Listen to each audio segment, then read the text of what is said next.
Hello everyone, this is Luminousz Ztarr. Welcome to the Luminousz Ztarr channel. And for all of my current subscribers, mwah, you guys and girls know that I love you so much. Thank you for being a part of the Ztarr family.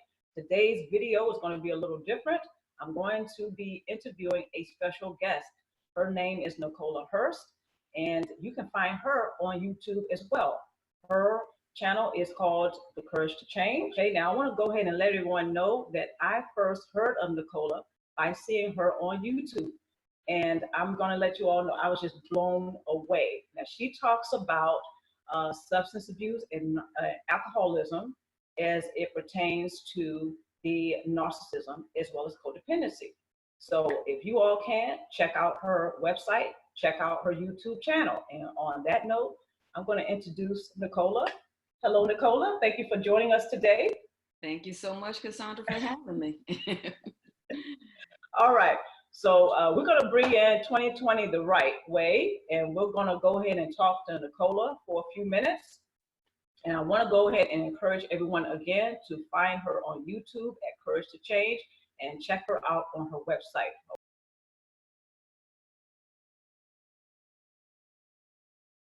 Look, wait, before you start, let's do a Musa. Let's use our tools here. Breathe in, breathe out. Okay, now I'm getting a little bit of coaching from you. All right, I'm good. Okay. So Nicolas, I would like for you, if you would please, give us a little bit of a background about how you got started with The Courage to Change and your website. Okay, so just to give you a little background on me, 12 years United States Air Force veteran. I was dealing with a lot of trauma that I didn't even recognize I was dealing with. I had packed my incidents to the back of my mind, like many of us do, and Absolutely. going on with my life and doing whatever I needed to do to not think. So what happened is I became a workaholic. Yes. And workaholism is the thing that began to burn me out and push me over the edge to the point where I needed to deal with whatever it was that was dealing with me. And I was not aware until my body, my physical body got attacked. Right. I couldn't run from myself anymore. I couldn't run away from whatever it was in me that needed to be dealt with. Now, did you notice these symptoms like body aches? Because, you know, I know a lot of us deal with that.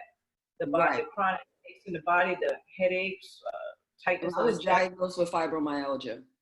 I had gotten slammed to the point where I was bedridden and I could not get out of the bed.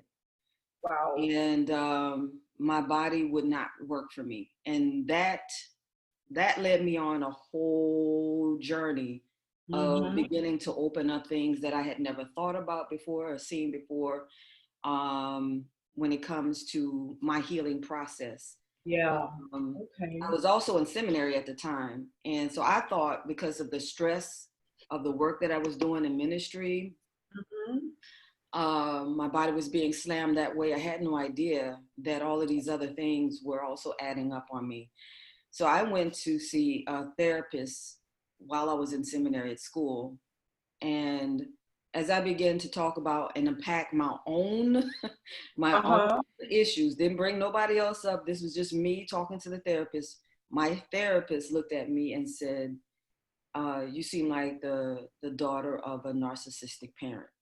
And that was my first time ever hearing about narcissism. And I'm like, what is that? Tell me more. Yes. So I wanted to know more. So when I began to unpack, when she began to unpack what that was and how it added to the equation of all the other things that I was dealing with, it started my healing journey. And that is what caused me to go into recovery in the way that I did with Al-Anon. For those who are not familiar with Al-Anon, many people are familiar with AA, Alcoholics Anonymous. But for the other person on the other side, the person that is the recipient of some of the abuse of the alcoholic, the Al-Anon rooms are available for them. That started my healing journey in the 12-step program. And Okay. while in that program, I realized I don't see a lot of Black people in here. Wow. And, Okay. and that is what led me to want to start Courage to Change, because Mm-hmm. I wanted to introduce my people to a level of healing that was literally pulling me out of the ditch. You know, because we all experience things differently, Mm-hmm. but you're not finding a lot of people who share the same culture as us, you know, Mm-hmm. in those groups. Do you think possibly this is how some people may be discouraged from going to such groups? Oh, absolutely. That is the reason why I started Courage to Change, because I know that if you don't have the fortitude, or you're not pushed as hard as I was pushed to get help, Right. to do something where you combat that fear, it's very easy to look at that room, be intimidated, and turn around and say nope. So Yeah. I Yeah. wanted to do something to help introduce this type of information, so in a non-intimidating space, Yeah. somewhere where people can listen to it and look at it from their home space, and then see the value in the information, and hopefully go out there and try it or find other ways to heal. But that was the reason why, because I know, I mean, it's very intimidating to go into these spaces and feel like you wouldn't be possibly heard from your perspective, your Mhm. cultural lens, etc. But the information Right. is valid and it could be used, and maybe we need to take it and tweak it around to, work for us. But it's valid information. It definitely saved me. Absolutely. You know, and I want to share with everyone that I have gone to particular groups and I felt that same feeling like, okay, I don't know if I would like to share a lot of my intimate experiences within this group because I actually felt a lack of resonance in Right. those groups. You know, can anyone in here relate to me? You know, Mm-hmm. so I absolutely know what you're talking about. I've experienced that as well. Mm-hmm. Um, so yeah, thank you for sharing that because I think a lot of my viewers actually on the Luminousz Ztarr channel have expressed the same thing to me. I receive emails and I've gotten that same, that common theme is like, okay, going to this person or that person, it could be a group, it could be a therapist, it could be a mentor. Mm-hmm. But sometimes they hit that brick wall. Like, I don't know if I'm comfortable with Mm-hmm. it, sharing more because I Right. don't think this person really gets what I've gone through. And that can Exactly. cause people to kind of turn around, like you said, Mm-hmm. and try something else. And then sometimes some people, they feel hopeless. They don't think there's anyone out there that can support them.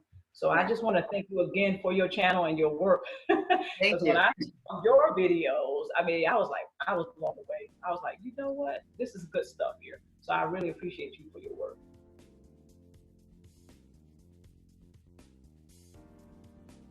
I learned in therapy that I am a child of narcissism, and I realized that what happens is you develop a pattern in your life of recreating that over and over again until you Mhm. begin to heal it. And Right. I have experienced codependency in spaces of narcissism, Yes. probably over the course of my life in every space I've ever been in, from friendships to relationships to work, all of Mhm. it. And all of it was basically calling me back to myself to heal. Each and every Oh. space that I went through, because most of us are not even conscious of the fact that when we're repeating patterns in our life, is basically saying, wake up, there's something here to heal. And generally it's taking us back to childhood. And for me, I didn't realize that I had developed codependency traits as a Mhm. child, trying to please narcissistic parents. Yes. So I had to recreate that in order for me to be uncomfortable enough to try to figure out what is this and why is this continuously happening in my life. So in friendships, I had friendships where I completely overgave and didn't receive enough back. I had relationships in the same manner. I'm over Mm. giving, uh, basically working for love in a sense, not knowing that this was a part of the whole makeup of the thing that I needed to heal from childhood. Um, in work, I've been the person that everybody relied on. You know, everybody, you know, we can go to her, she'll take care of it, you know, that Yes, kind of thing. very familiar with that. Yeah, and then you don't realize that it's a part of this trait that you have Yes. to contend with and to heal.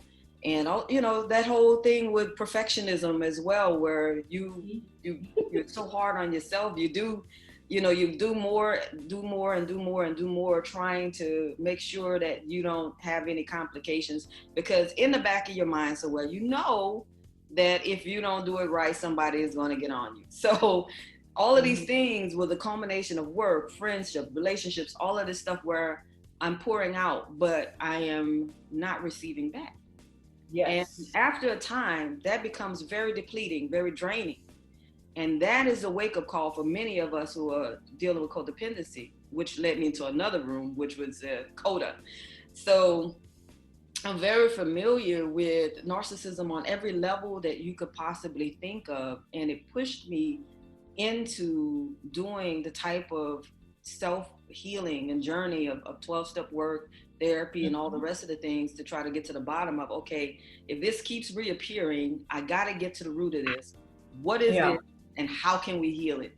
And that is what led me into the work that I do on my channel with ACA, Adult Children of Alcoholics and Dysfunctional Families.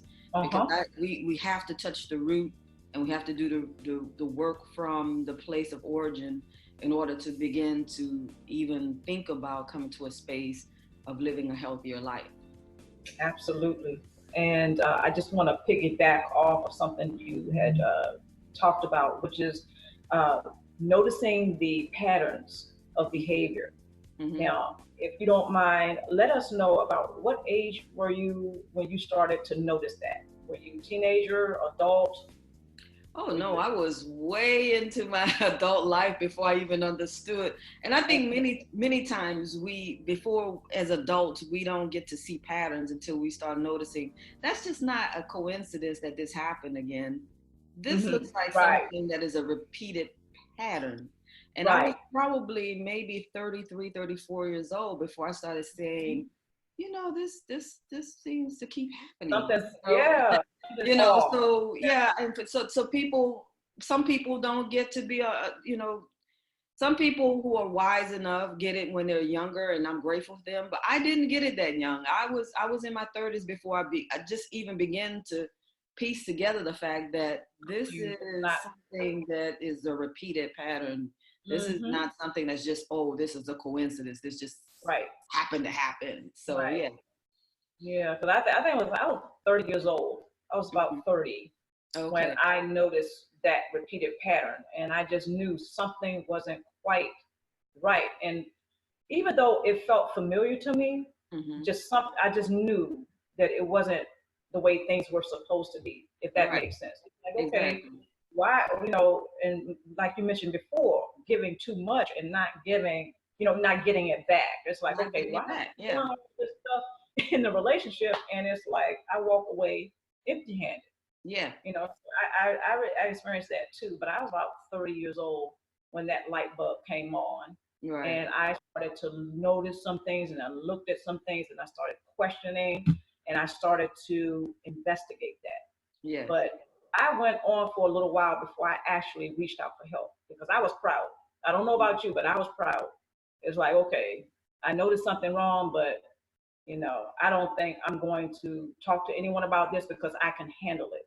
And that was my military background. It's part, you know, that was part of that, and it was also just me being proud, you know, prideful. You know, I was like, no, I should be able to do this. I should be able to take care of this, even though I notice something is wrong, but I'm going to handle it. Yeah. You know, and I was also a little bit of, you know, just afraid. I was a little timid about it, asking for help. So it took me a little while before I reached out and started, you know, getting any support about this.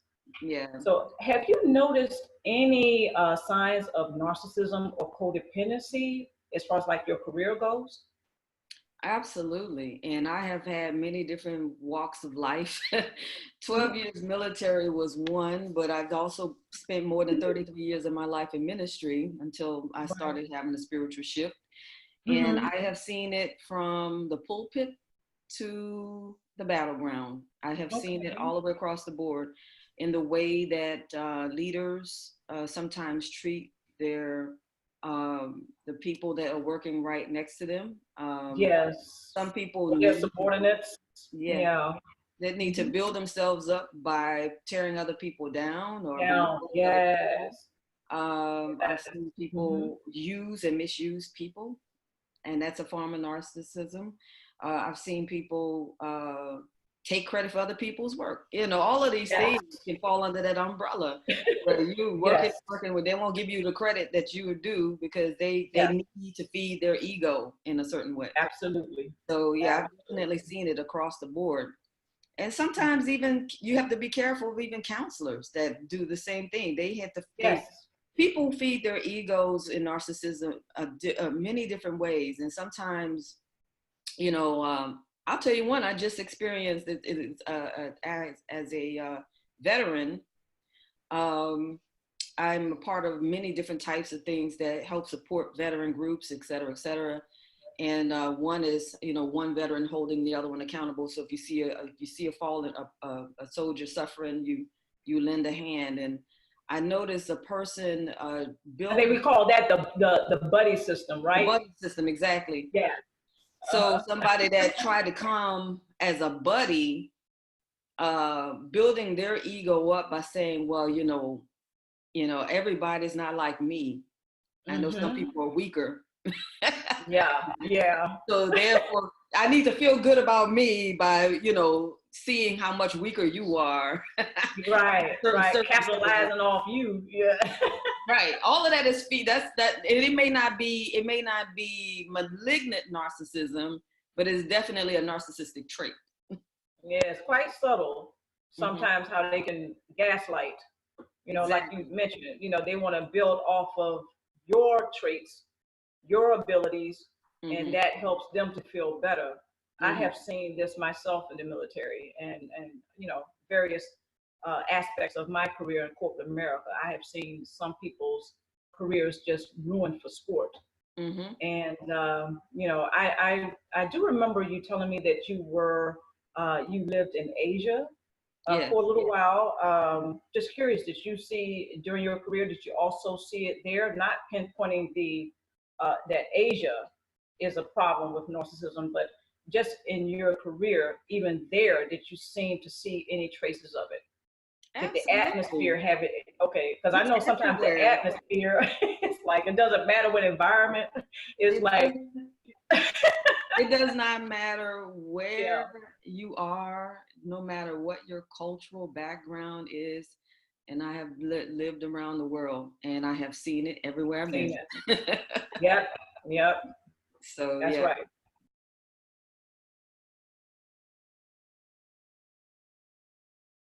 I did some research and I found out that some of them, they will use alcohol just to mask, you know, that's part of that. You ever heard of them say they put the mask on? But from my research, I found out a lot of cluster personality types, such as not just a narcissist, but borderline personality, the histrionic personality, and the antisocial personality, they will use the substance and the alcohol just to mask. That's part of their mask. They'll put it on and they're just trying to, you know, that's their escapism from their own personal problems. And they tend to project onto others, but they would, you know, use the alcohol and the drugs sometimes to do so. Now, your personal experience with that hasn't been so much on the narcissism side as well as the codependent side. Would you say that, or? Yeah, because I've seen people who are dealing with a narcissist drinking just to try to cope with the narcissist. And then of course, I mean, I've had a couple of incidences where I've seen the alcohol being used as a mask, but it's not been a big issue in my life, like, because as soon as I saw it, I left. Okay. So. Okay.